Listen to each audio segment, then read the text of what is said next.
जय हिंद दोस्तों, आपका अपना YouTube चैनल D2M यानी डायरेक्ट टू माइंड एजुकेशन में स्वागत है। दोस्तों, ये खान सर का 12वां सेट है। आपको मैं बता दूं कि हमारे चैनल पर अभी लगातार बिहार एसएससी का सेट प्रैक्टिस चलाया जा रहा है, जिसमें दो बुक को कवर किया जा रहा है।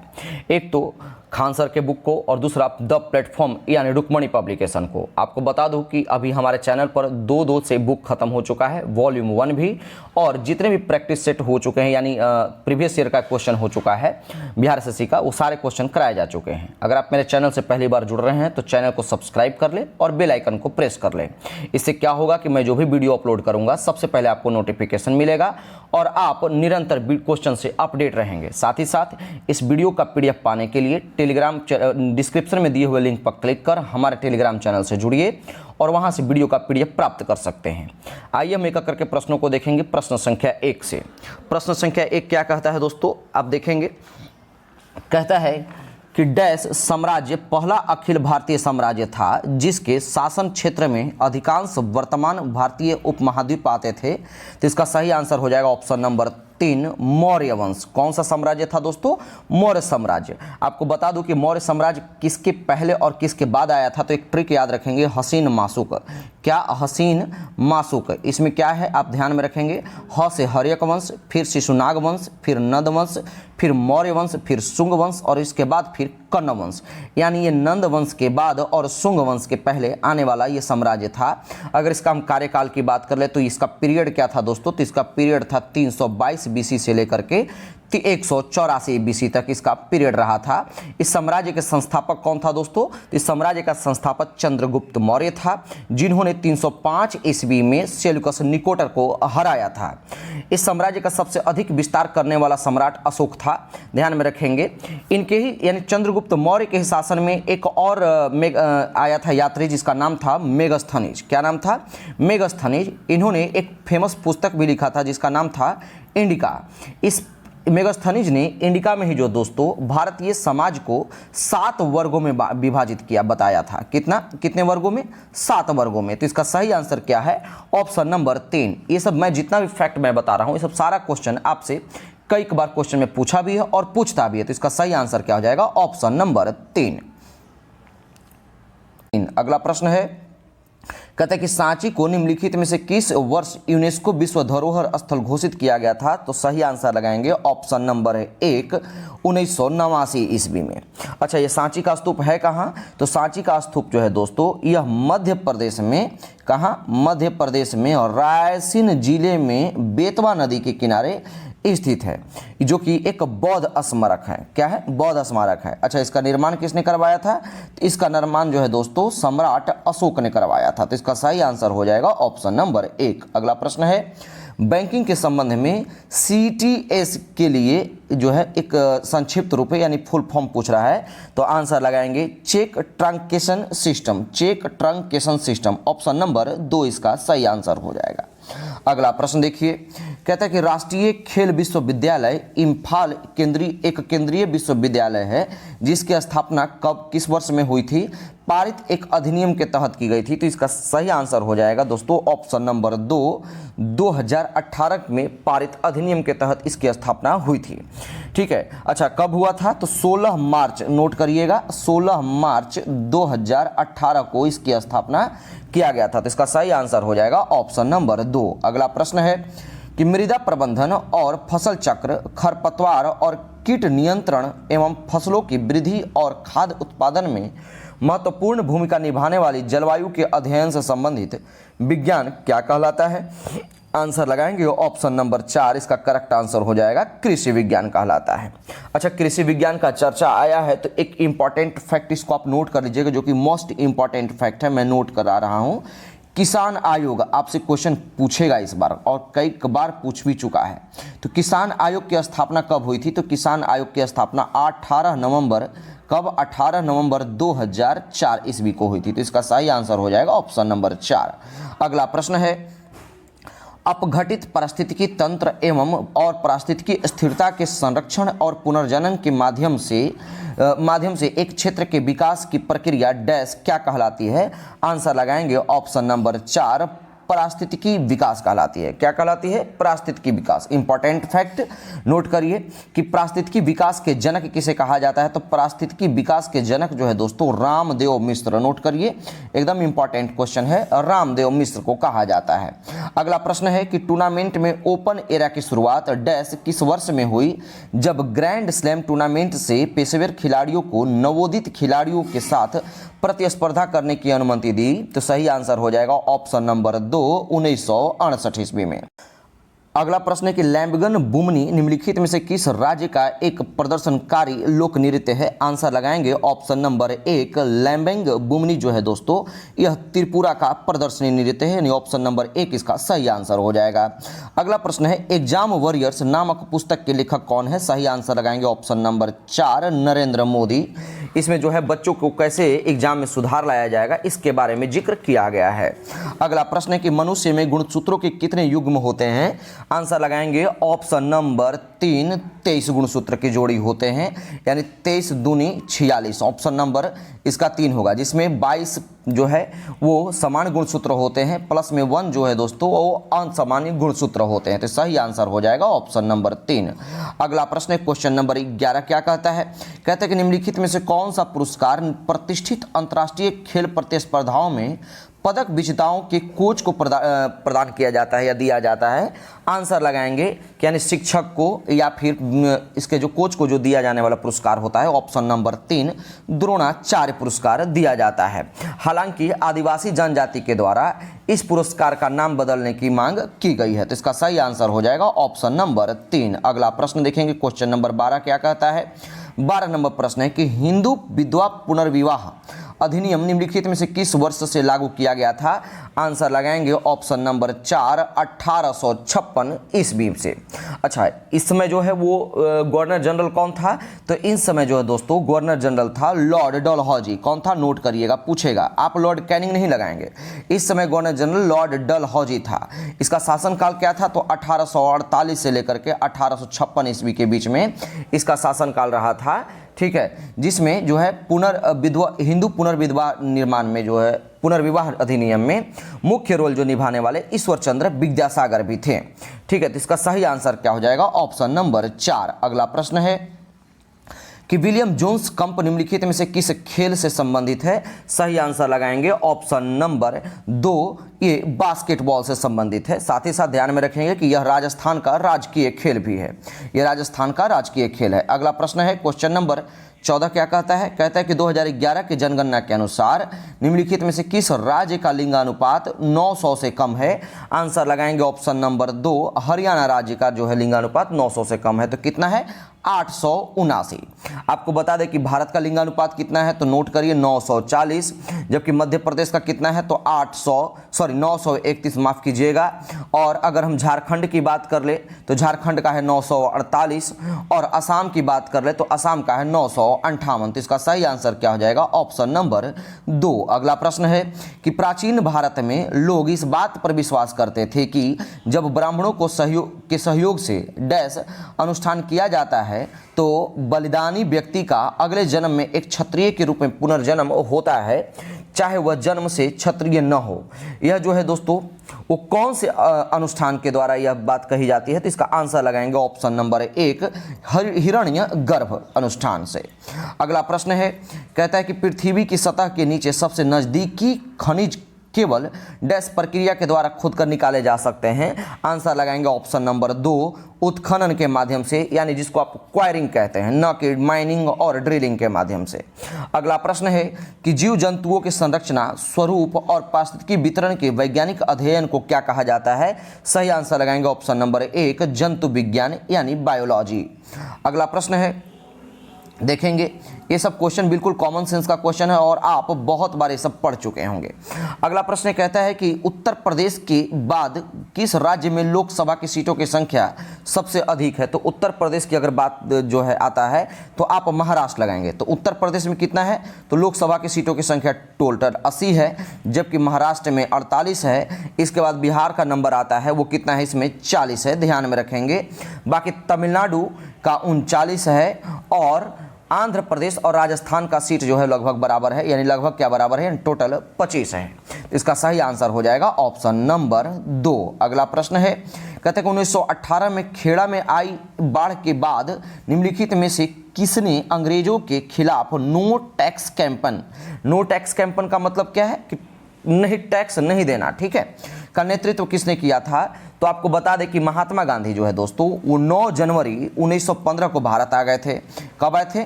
9 जनवरी 1915 को भारत आ गए थे। गांधी जी के द्वारा प्रथम आंदोलन जो है दोस्तों चंपारण में शुरू किया गया था। कब? 1917 ईस्वी में। इसके बाद खेड़ा में बाढ़ आने से किसानों को फसलें नष्ट हो गई। चंपारण से प्रभावित होकर के सरदार वल्लभ भाई पटेल ने अंग्रेजों को, क्या था, सरदार वल्लभ भाई पटेल ने अंग्रेजों को, यानी ऑप्शन नंबर 3 इसका सही आंसर हो जाएगा, अंग्रेजों को कर न देने का आंदोलन चलाया था।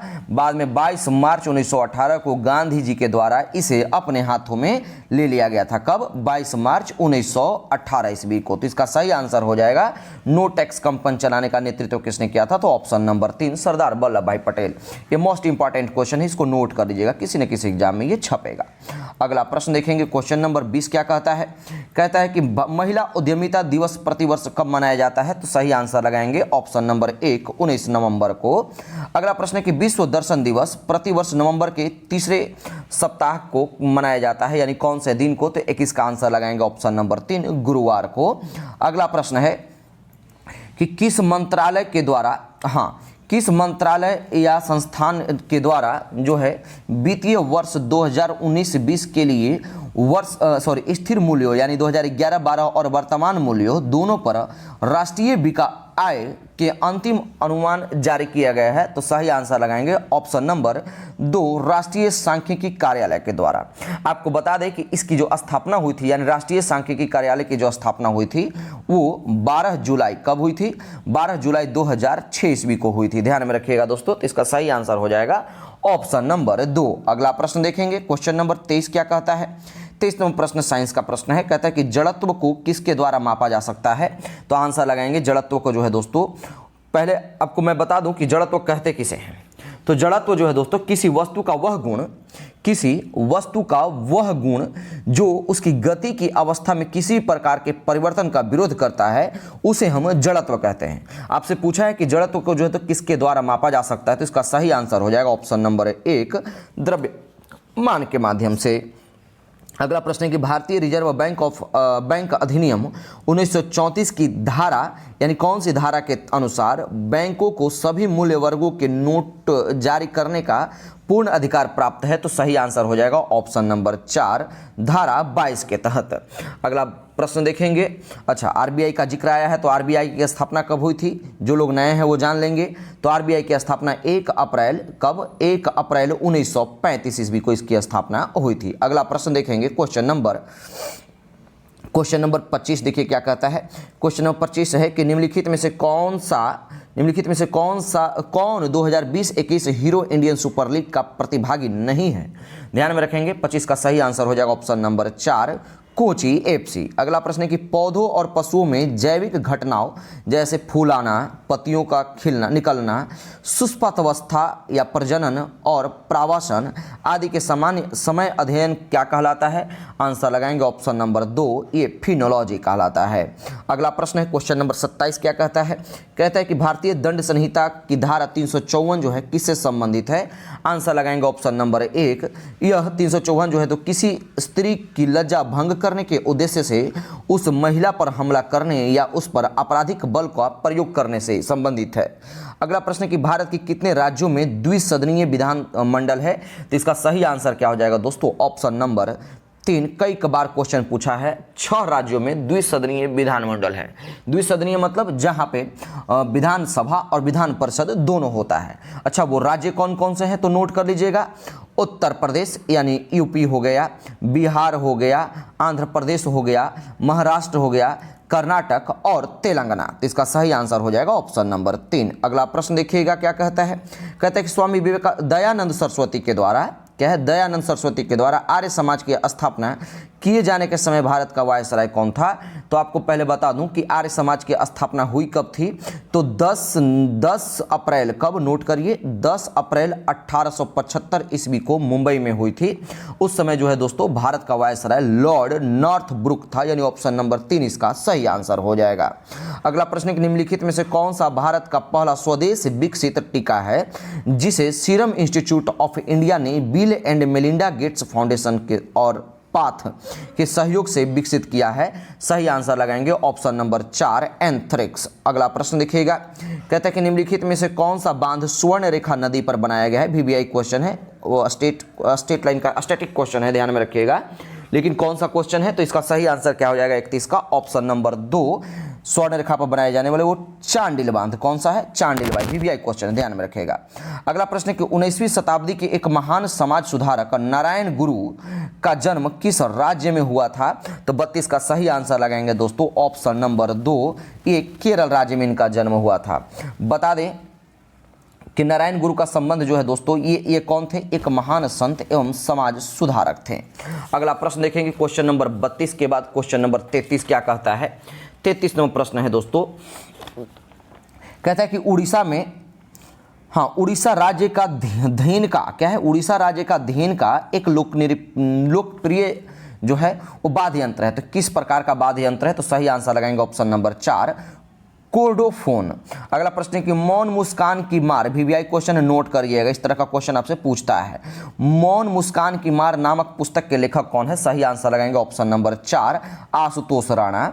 अगला प्रश्न है कि निम्नलिखित में से कौन सा भारत का एक गोला फेंक खिलाड़ी है? सही आंसर हो जाएगा ऑप्शन नंबर 1, तेजिंदर पाल सिंह तूर। अगला प्रश्न देखेंगे, कहता है कि ब्रेन फिंगरप्रिंटिंग के बारे में निम्नलिखित में से कौन सा कथन सही नहीं है? तो आप ध्यान देंगे तो पहले कौन कौन सा सही है उसको हम पढ़ लेते हैं। सही आंसर क्या? पहले आपको बता दूं कि यह जांच मानव मस्तिष्क के विद्युतीय व्यवहार का अध्ययन करने हेतु विद्युत मस्तिष्क लेखन, यानी जिसको आप इलेक्ट्रोएन्सेफेलोग्राम के द्वारा की जाती है कहते हैं। तो ये बिल्कुल सही है। अगला ऑप्शन देखेंगे क्वेश्चन नंबर 36 का अगला ऑप्शन क्या है? कहता है दोस्तों कि ब्रेन फिंगरप्रिंटिंग को brain electrical oscillation signature profiling यानी BOSP भी कहा जाता है। सही है। कहता है कि जांच में अभियुक्त के साथ प्रश्नोत्तर सत्र शामिल होता है। ये तो ऐसे ही क्वेश्चन कट गया, तो इसका सही आंसर लगाएंगे ऑप्शन नंबर 3। इसमें क्वेश्चन आंसर नहीं किया जाता है, ध्यान में रखेंगे। अगला बल्कि क्या होता है, ये अनुभूति के साथ जो है दोस्तों ये क्वेश्चन आंसर नहीं किया जाता है। अगला प्रश्न है, कहता है निम्नलिखित में से कौन सी भारतीय मलिन बस्ती विश्व की सबसे बड़ी मलिन बस्तियों यानी झोपड़पट्टियों में से एक है? तो सही आंसर लगाएंगे ऑप्शन नंबर 4, धारावी झोपड़पट्टी। अगला प्रश्न है क्वेश्चन नंबर 38 क्या कहता है? कहता है कि कृषि की उस शाखा को क्या कहा जाता है जो कि बागानी फसलों, सामान्यतः फल, सब्जियों और सजावटी पौधों से संबंधित है? ध्यान में रखेंगे, जो स्टडी ऑफ कल्चर्स पढ़ते हैं ना, स्टडी आप पढ़ते हैं और स्टडी ऑफ साइंसेस, इसमें बहुत सारा उस तरह का क्वेश्चन डाल दिया है। तो आपसे पूछ रहा है कि इसका आंसर क्या होगा, तो आंसर लगाएंगे ऑप्शन नंबर 2, इसको हम बागवानी कहते हैं। अगला प्रश्न है कि बेगम नूरजहां का विवाह के पहले का नाम क्या था? तो बेगम नूरजहां के विवाह के पहले का जो नाम था दोस्तों वो मेहरुनिसा था। क्या था? मेहरुनिसा था। इनकी शादी की बात करें तो इनकी शादी किसके साथ हुई थी? तो इनकी शादी जहांगीर के साथ हुई थी, जो कि जहांगीर ने जो है दोस्तों मेहरुनिसा को नूरजहां की उपाधि दी थी। तो इसका सही आंसर हो जाएगा ऑप्शन नंबर 2। अगला प्रश्न है कि डैश आर्थिक स्थितियों को प्रभावित करने के लिए सरकारी व्यय और कर नीतियों का उपयोग करता है? तो कौन? तो इसका सही आंसर लगाएंगे ऑप्शन नंबर 2, राजकोषीय नीति। अगला प्रश्न है कि निम्नलिखित में से कौन सी कला शैली पुरुषों द्वारा प्रदर्शित की जाती है? यानी कला शैली जो है वो पुरुषों के द्वारा प्रदर्शित की जाती है, जिसमें उनका शरीर राम रस से सना रहता है और वे साधारणतया पीले रंग के परिधान पहनकर गाते हुए कर ताल के साथ नृत्य करते हैं। वीवीआई क्वेश्चन है, इस तरह का क्वेश्चन आपसे पूछता है। तो इसका सही आंसर हो जाएगा ऑप्शन नंबर 1, इसको हम चैती कहते हैं। अगला प्रश्न देखेंगे, कहता है कि S&P ग्लोबल रेटिंग्स के अनुसार FY24 के लिए भारत की अनुमानित GDP की वृद्धि दर क्या होगी? आंसर लगाएंगे ऑप्शन नंबर 1, 6%। अगला प्रश्न 2021 में तमिलनाडु के नए मुख्यमंत्री निम्नलिखित में से कौन बने हैं? सही आंसर लगाएंगे ऑप्शन नंबर 1, M.K. स्टालिन। अगला प्रश्न है कि भारत और अमेरिका के वायुसेना 10 से 21 अप्रैल 2023 तक किस राज्य में कोप इंडिया अभ्यास करेंगे, वीवीआई क्वेश्चन है, ध्यान में रखेंगे, और करंट अफेयर का भी क्वेश्चन है। तो इसका सही आंसर लगाएंगे ऑप्शन नंबर 2 पश्चिम बंगाल। अगला प्रश्न, किस राज्य सरकार ने हाल ही में राज्य में शिक्षकों की भर्ती के लिए शिक्षा स्रोत चयन आयोग गठित करने का निर्णय लिया है? सही आंसर लगाएंगे ऑप्शन नंबर 1 उत्तर प्रदेश। अगला प्रश्न देखेंगे, कहता है कि भौगोलिक सांकेतिक रजिस्ट्री ने बॉन्ड को विशिष्ट पहचान देने के लिए सुगंधित चावल नागरी दुबराज को भौगोलिक संकेत यानी जिसको जीआई टैग कहते हैं प्रदान किया है। नागरी दुबराज किस राज्य का चावल है? तो सही आंसर लगाएंगे ऑप्शन नंबर 4, यह छत्तीसगढ़ का चावल है। अगला प्रश्न, निम्नलिखित में से किस राज्य सरकार ने हाल ही में राज्य में सीएम दी योगशाला कार्यक्रम शुरू किया है? तो आप ट्यून से भी पहचान सकते हैं कि सीएम दी योगशाला यानी ये सिखों का लगभग ट्यून है। तो सही आंसर लगाएंगे ऑप्शन नंबर 4, यह पंजाब राज्य ने ऐसा किया है। ध्यान में रखेंगे कि इस पहल का सबसे पहले शुरुआत जो है दोस्तों 4 शहरों में किया गया था। कि कौन कौन था? वो पटियाला, अमृतसर, नोट करना चाहते तो कीजिए, पटियाला, अमृतसर, लुधियाना और फगवाड़ा में। अगला प्रश्न देखेंगे, क्वेश्चन नंबर 48 क्या कहता है? कहता है कि निम्नलिखित में से किस आईआईटी ने भारत की G20 प्रेसिडेंसी के तहत यूथ 20 यानी Y20 परामर्श का आयोजित किया गया है? वीवीआई क्वेश्चन ध्यान में रखिएगा, एकदम इंपॉर्टेंट है, छपेगा। इसका सही आंसर हो जाएगा ऑप्शन नंबर 4 आईआईटी कानपुर। अगला प्रश्न है क्वेश्चन नंबर 49, कहता है निम्नलिखित में से किस बैंक ने प्रतिस्पर्धी सुविधाओं के साथ वेतन खाता धारकों के लिए प्रीमियर पैरोल पैकेज पेश किया है? तो 49 का सही आंसर लगाएंगे ऑप्शन नंबर 1 केनरा बैंक ने। अगला प्रश्न है कि एशियाई विकास बैंक यानी एडीबी ने FY24 के लिए भारत के विकास के अनुमान को 7.2% से घटा करके कितने प्रतिशत कर दिया है? तो सही आंसर लगाएंगे 50 का ऑप्शन नंबर 3 6.4%। अगला प्रश्न देखेंगे, कहते हैं कि अनुच्छेद 170 के अनुसार प्रत्येक राज्य की विधानसभा में सीटों की संख्या डैश कितने से अधिक नहीं होनी चाहिए? तो इसका सही आंसर लगाएंगे ऑप्शन नंबर 4 500 से अधिक नहीं होनी चाहिए। अगला प्रश्न है कि ग्लोबल पोजिशनिंग सिस्टम यानी जीपीएस कई उपग्रहों का एक नेटवर्क है जो कि लगभग कितनी ऊंचाई पर पृथ्वी की परिक्रमा करते हैं? तो आंसर लगाएंगे 52 का सही आंसर हो जाएगा ऑप्शन नंबर 2 20,000 किलोमीटर। अगला प्रश्न देखेंगे, कहता है कि परमाणु ऊर्जा विभाग की इकाई राजा रमन्ना सेंटर, कौन सा? Raja Ramanna centre for advance technology कहाँ स्थित है? वीवीआई क्वेश्चन है, नोट करिएगा। सही आंसर लगाएंगे ऑप्शन नंबर 53 का 4 ऑप्शन नंबर 4 इंदौर में। आपको बता दें कि Raja Ramanna centre for advance technology की जो स्थापना हुई थी वो 19 फरवरी 1984 ईस्वी को इंदौर यानी मध्य प्रदेश में डॉक्टर होमी जहांगीर भाभा के द्वारा की गई थी। यह परमाणु ऊर्जा विभाग की एक इकाई है जो कि लेजर के कणों कण त्वरकों एवं संबंधित प्रौद्योगिकी के गैर नाभिकीय अग्रणी क्षेत्रों के अनुसार एवं विकास कार्यों से ये जुड़ा हुआ होता है। तो इसका सही आंसर हो जाएगा दोस्तों ऑप्शन नंबर 4। अगला प्रश्न है कि इनमें कौन सा मानव रक्त में नहीं पाया जाता है? तो बता दूं कि मानव रक्त में कोन्ड्रोसाइट्स नहीं पाया जाता है, यानी ऑप्शन नंबर 2 इसका सही आंसर हो जाएगा। कोन्ड्रोसाइट्स नहीं पाया जाता है। अच्छा, कोन्ड्रोसाइट होता क्या है? तो बता दें कि कोन्ड्रोसाइट जो है दोस्तों स्वास्थ्य उपस्थिति में पाई जाने वाली एकमात्र कोशिकाएं होती है। यह कोशिकाएं मैट्रिक्स का निर्माण करती है जिसमें मुख्य रूप से कोलोजन और प्रोटीयोग्लाइकेंस, क्या है? प्रोटीयोग्लाइकेंस पाई जाते हैं, ध्यान में रखिएगा। तो इसका सही आंसर हो जाएगा ऑप्शन नंबर 2। अगला प्रश्न है कि पानी की कमी के कारण कोशिकाओं के संकुचित होकर कोशिका भित्ति से अलग होने की प्रक्रिया क्या कहलाती है?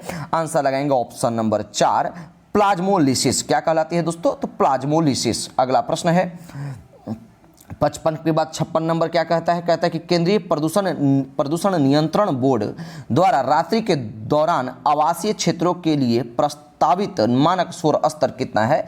आंसर लगाएंगे 56 का ऑप्शन नंबर 3 45 डेसिबल। अगला प्रश्न है कि द्रव्यमान के आधार पर अमोनिया एवं नाइट्रोजन और हाइड्रोजन में, अमोनिया में नाइट्रोजन एवं हाइड्रोजन का अनुपात कितना है? तो आपसे नाइट्रोजन और हाइड्रोजन का अनुपात पूछा है।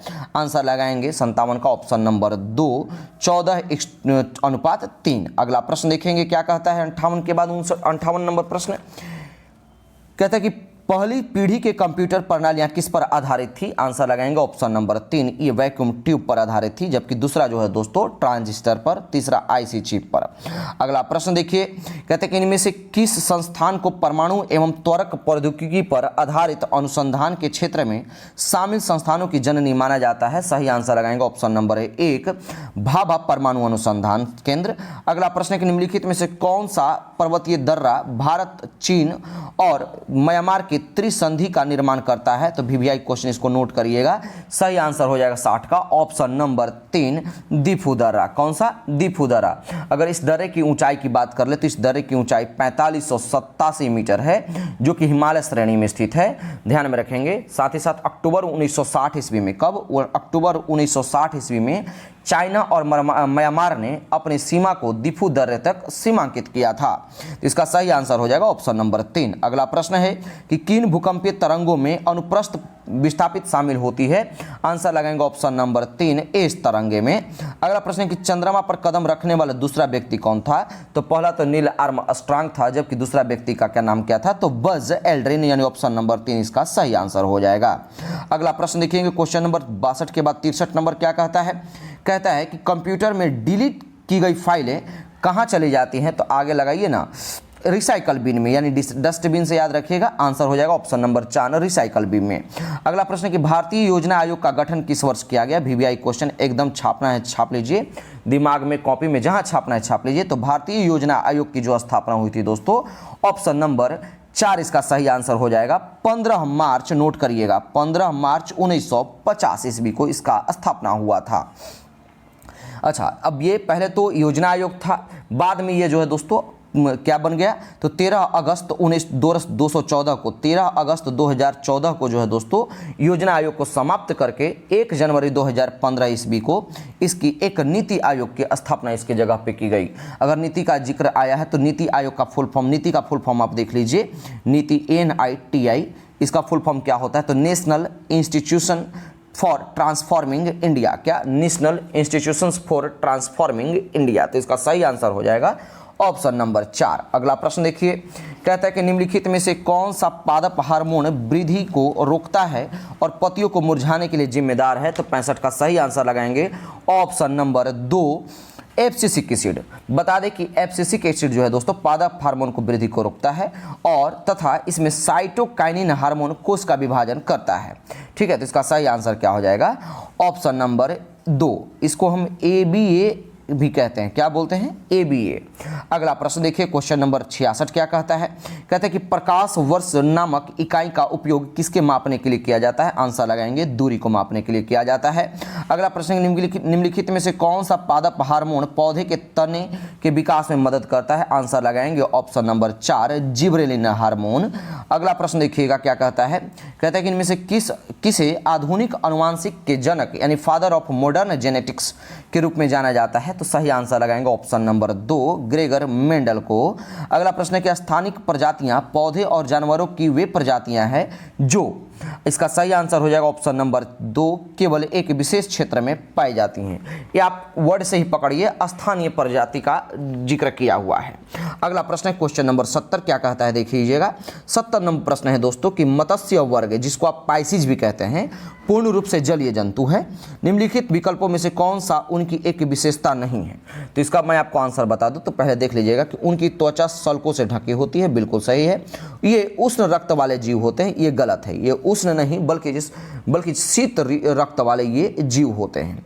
अगला देख लीजिए, बाकी तो सब सही, ये आंसर मुझे मिल गया तो उसमें आगे हम पढ़ने की कोई जरूरत नहीं है। तो इसका सही आंसर हो जाएगा ऑप्शन नंबर 2।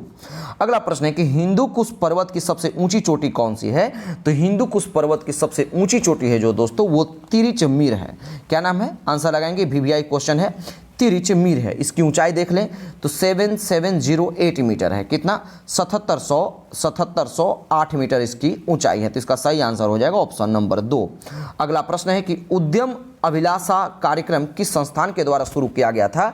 सही आंसर लगाएंगे ऑप्शन नंबर 3, CDB के द्वारा। अगला प्रश्न, निम्नलिखित में से कौन सा युग्म सुमेलित है? तो 73 का सही आंसर लगाएंगे। पहले हम आपको मैच करा ही देते हैं कि जो खजुराहो का मंदिर है वो कहाँ है। तो खजुराहो का मंदिर जो है दोस्तों वो मध्य प्रदेश में है। इसके बाद कह रहा है तिजारा का मंदिर है, तो तिजारा का मंदिर राजस्थान, यानी आपसे सही सुमेलित पूछा है तो आंसर लगाएंगे ऑप्शन नंबर 2। अच्छा, वेंकटेश्वर का मंदिर कहाँ है? तो ये आंध्र प्रदेश में है, जबकि लिंगराज का मंदिर उड़ीसा में है। तो इसका सही आंसर हो जाएगा ऑप्शन नंबर 2। अगला प्रश्न है कि मानव जाति के अनुवांशिक मूल यानी जेनेटिक रूट्स कहाँ मौजूद हैं?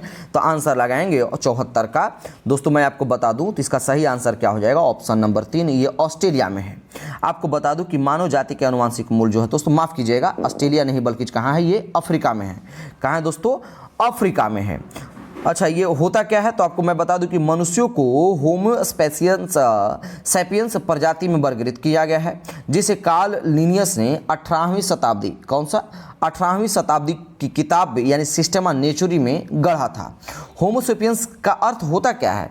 तो होमो सैपियंस का अर्थ ही होता है बुद्धिमान व्यक्ति या ज्ञानी व्यक्ति। तो इसका सही आंसर क्या हो जाएगा? Option number 3। अगला प्रश्न है, खूर वाले जानवरों के आमाशय का सबसे बड़ा हिस्सा कौन सा है? तो खूर वाले जानवर के सबसे बड़ा हिस्सा जो है दोस्तों, ये आंसर हो जाएगा ऑप्शन नंबर 1, और रूमेन। क्या कहते हैं उसको दोस्तों? रूमेन। अगला प्रश्न है क्वेश्चन नंबर 76, कहता है कि भारत सरकार के द्वारा शुरू किए गए कुसुम कार्यक्रम का उद्देश्य क्या है? तो सही आंसर लगाएंगे ऑप्शन नंबर 3, सौर ऊर्जा क्षमताओं का उपयोग करके किसानों को वित्तीय सुरक्षा प्रदान करना। अगला प्रश्न देखेंगे, कहता है कि निम्नलिखित में से किसे भारतीय संविधान में मौलिक अधिकार के रूप में सूचीबद्ध नहीं किया गया है? तो 77 का सही आंसर क्या हो जाएगा दोस्तों? अगर मौलिक अधिकार का जिक्र आया तो सबसे पहले मैं आपको बता दूं कि मौलिक अधिकार का जो जिक्र है दोस्तों वो संविधान के भाग 3 में किया गया है। कि इसमें भाग 3 में इसका जिक्र किया गया है। टोटल मौलिक अधिकार की संख्या कितनी है? तो टोटल 6 है, ध्यान में रखिएगा। इसमें पूछा हुआ कि कौन सा सूचीबद्ध नहीं है, तो सही आंसर हो जाएगा ऑप्शन नंबर 4, संभाषण का अधिकार जो है दोस्तों ये मौलिक अधिकार नहीं है। अगला प्रश्न है कि रामनाथ कोविंद जो है भारत के कौन से नंबर के राष्ट्रपति हैं? आंसर लगाएंगे 78 का, ऑप्शन नंबर 1, 14 में। अगला प्रश्न है कि एम.के. गांधी को महात्मा की उपाधि किसने दी थी? सही आंसर लगाएंगे दोस्तों 79 का, ऑप्शन नंबर 3, रविंद्रनाथ टैगोर ने। अच्छा, नारायण गुरु का जिक्र जो है आया था, तो अच्छा, और महात्मा गांधी का राजनीतिक गुरु कौन थे? तो महात्मा गांधी का जो है दोस्तों राजनीतिक गुरु गोपाल कृष्ण गोखले, जबकि आध्यात्मिक गुरु का बात पूछे तो आप नारायण गुरु नोट करिएगा। ये इंपॉर्टेंट फैक्ट मैं आपको बता रहा हूँ। तो इसका सही आंसर क्या हो जाएगा दोस्तों? ऑप्शन नंबर 79 का 3, रविंद्रनाथ टैगोर। अगला प्रश्न देखिएगा, कहता है कि ग्रीन रेल कॉरिडोर यानी जो कि तमिलनाडु में शुरू किया गया है के संबंध में इनमें से कौन सा कथन सही नहीं है? तो इसके बारे में मैं आपको पढ़ लूँ थोड़ा सा। तो ग्रीन रेल कॉरिडोर की लंबाई 114 किलोमीटर है, बिल्कुल सही है। यह भारत का पहला ग्रीन रेल कॉरिडोर है, सही है। ग्रीन रेल कॉरिडोर के तहत आने वाली रेलगाड़ियाँ बायो टॉयलेट से लैस है, सही है। तो बच गया ऑप्शन नंबर 4, इसका करेक्ट आंसर हो जाएगा। क्या है? इसका उद्घाटन प्रधानमंत्री नरेंद्र मोदी के द्वारा किया गया था। नरेंद्र मोदी नहीं बल्कि जो उस समय के तत्कालीन जो रेल मंत्री थे उनका जो है सुरेश प्रभु ने इसका उद्घाटन किया था। कब? 24 जुलाई, नोट करिएगा, 24 जुलाई 2016 ईस्वी को इसका उद्घाटन उन्होंने किया था, सुरेश प्रभु ने। अगला प्रश्न है, कहते हैं कि भारत के राष्ट्रीय ध्वज की डिजाइन किसने किया था? इसको किसने किया था? इसका सही आंसर लगाएंगे ऑप्शन नंबर 2, पिंकली वेंकैया ने। अगला प्रश्न है कि निम्नलिखित में से कौन सा राष्ट्रीय द्वितीय विश्व युद्ध में मित्र राष्ट्रों यानी एलियड पावर्स के समूह में सदस्य थे? तो ये द्वितीय विश्व युद्ध में 2 पार्ट में बट गया था पूरा कंट्रीज। वो एक तो था मित्र और दूसरा जो था दोस्तों वो धुरी राष्ट्र था। तो मित्र में जो थे दोस्तों कौन कौन से थे? तो मित्र में थे यूएसए, चाइना और रसिया। यूएसए, चाइना और रसिया। जबकि धुरी राष्ट्र की बात करें तो इसका ट्रिक है, याद रखिएगा, जेजेई। क्या? जेजेई यानी जर्मनी, जापान और इटली। तो इसका सही आंसर हो जाएगा ऑप्शन नंबर 3। अगला प्रश्न देखिएगा क्या कहता है, कहता है कि निम्नलिखित में से कौन सी योजना महिलाओं को ब्याज में छूट महिलाओं के ब्याज में छूट प्रदान करने वाली माइक्रो फाइनेंस योजना है? तो इसका सही आंसर लगाएंगे 83 का, ऑप्शन नंबर 2, महिला समृद्धि योजना। अगला प्रश्न है, निम्नलिखित में से कौन सी भारत की सबसे बड़ी प्राकृतिक मीठे पानी की झील है? तो ये जम्मू कश्मीर में स्थित वुलर झील, इसका सही आंसर हो जाएगा। और आज के सेशन का लास्ट प्रश्न क्या कहलाता है दोस्तों, ध्यान से देख लेंगे। कहता है कि इनमें से किसे 2018 में यूनिसेफ इंडिया का सर्वप्रथम यूथ एम्बेसडर नियुक्त किया गया था? तो इसका सही आंसर क्या हो जाएगा 85 का, ऑप्शन नंबर 1, हिमा दास। उम्मीद करते हैं कि आपको सेशन पसंद आया होगा। अगर सेशन पसंद आए तो आप अधिक से अधिक शेयर करें और हमारे चैनल से कंटिन्यू जुड़े रहें। जब तक आपका एग्जाम समाप्त नहीं हो जाए, चाहे साल 2 साल लग जाए, जितना समय लगना होगा लग जाएगा, ठीक है। अभी तो फिलहाल 3 महीना के लिए आप निश्चिंत हो जाएंगे। तब तक कि जिनकी प्रिपरेशन में आप पहली बार लगे होंगे तो उनका भी अच्छा से प्रिपरेशन हो जाएगा, आप बेफिक्र रहें। तब तक मैं आपको सेट जो है बंद नहीं करूँगा, आपको मैं पढ़ाते रहूँगा। तब तक के लिए धन्यवाद। अगला सेट हम कल लेकर के आएंगे।